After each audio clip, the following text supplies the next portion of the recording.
हे पार्थ, सुनो। यह संसार केवल रूप और शक्ति का नहीं, बल्कि आत्मिक यात्रा का क्षेत्र है। हर आत्मा जन्म से पहले अपना मार्ग स्वयं चुनती है। किस रूप में आएगी, कैसा शरीर होगा, कौन सा अनुभव मिलेगा, सब उसके आध्यात्मिक उन्नयन के अनुसार निर्धारित होता है। तुम पूछते हो कि कुछ आत्माएं विकलांग शरीर में जन्म क्यों लेती हैं। यह कोई दंड नहीं अर्जुन, यह तो एक ऊंची साधना है, एक कठिन मार्ग है जो मुक्ति को शीघ्र बना देता है। हे पार्थ, आत्मा जब अनेक जन्मों की यात्रा कर थक जाती है और जब उसका लक्ष्य अधिक निकट होता है, तब वह ऐसे शरीर का चयन करती है जो उसे माया में उलझने न दे। जिस शरीर में विषय भोग की क्षमताएं अधिक होती हैं, उसमें मनुष्य प्रायः भ्रमित हो जाता है, मोह में फंस जाता है, अहंकार में डूब जाता है। परंतु विकलांग शरीर में जन्मी आत्मा को संसार के मोह में मन लगाने का अवसर कम मिलता है। उसका ध्यान स्वाभाविक रूप से भीतर की ओर जाता है और भीतर ही परमात्मा का साक्षात्कार होता है। हे पार्थ, यह मत समझना कि ऐसा जीवन दोहक मात्र होता है। कभी कभी परम पद के निकट पहुंच चुकी आत्मा इस प्रकार का जीवन चुनती है ताकि वह अपने शेष संस्कारों को शीघ्र भोग कर मुक्त हो सके। ऐसे जीवन में आत्मा को कम भटकना पड़ता है। विकलांग शरीर बाहरी संसार से कुछ दूरी बनाता है और वही दूरी आत्मा को परमात्मा के ओर समीप ले आती है। जिस शरीर में भोग कम है, उससे त्याग की शक्ति बढ़ती है। अर्जुन, विकलांगता दुर्बलता नहीं, यह भीतर अदृश्य तप है।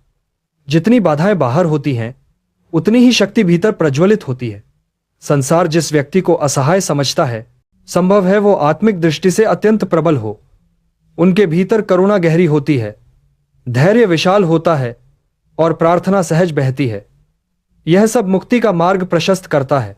हे पार्थ, मैं तुमसे कहता हूं, विकलांगता किसी पूर्व जन्म के अपराध का परिणाम मात्र नहीं होती, बल्कि कई बार यह आत्मा का उच्चतम निर्णय होता है।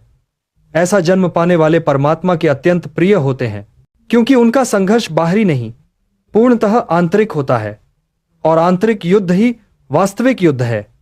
जिसने स्वयं को जीत लिया, उसने संसार को जीत लिया।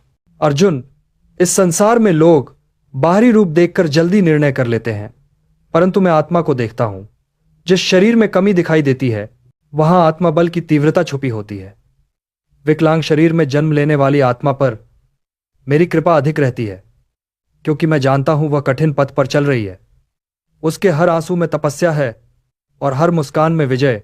हे पार्थ, तुमने देखा है कि ऐसे लोग अक्सर सरल, निष्कपट और प्रेम से संपन्न होते हैं, क्योंकि वे छल कपट वाले संसार से दूर रहते हैं। वे कम बोलते हैं, पर भीतर ईश्वर से संवाद करते रहते हैं। उनका हर क्षण एक ध्यान है, हर सांस एक साधना। इसलिए उनका परमधाम तक पहुंचना सहज हो जाता है।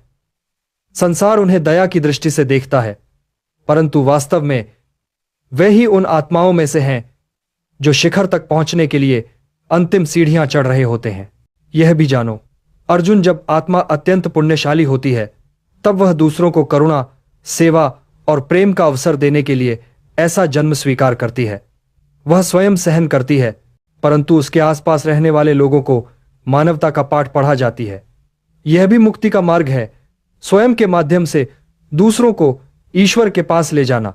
हे पार्थ, कभी किसी के शरीर की कमी देख हंसना नहीं, क्योंकि तुम शरीर देखते हो, मैं आत्मा का तेज देखता हूं। तुम कठिनाई देखते हो, मैं साधना का ऊंचा स्थान देखता हूं। तुम भाग्य को दोष देते हो, मैं मोक्ष का मार्ग देखता हूं। विकलांग शरीर आत्मा के लिए बाधा नहीं, वह उसके उत्थान की सीढ़ी है। ऐसा जन्म पाने वाली आत्मा संसार की आपाधापी में फंसने की अपेक्षा शीघ्र मेरे सान्निध्य में आ जाती है। उसका लक्ष्य स्पष्ट होता है, मुझ में लौटना, मुझ में लीन होना, और वही मोक्ष है। तो हे अर्जुन, अभीष्ट यह नहीं कि शरीर कैसा है, बल्कि यह कि आत्मा किस दिशा में चल रही है। जो भीतर देखता है वो मुझे पाता है, और जो मुझे पाले उसके लिए फिर कोई जन्म नहीं, कोई बंधन नहीं।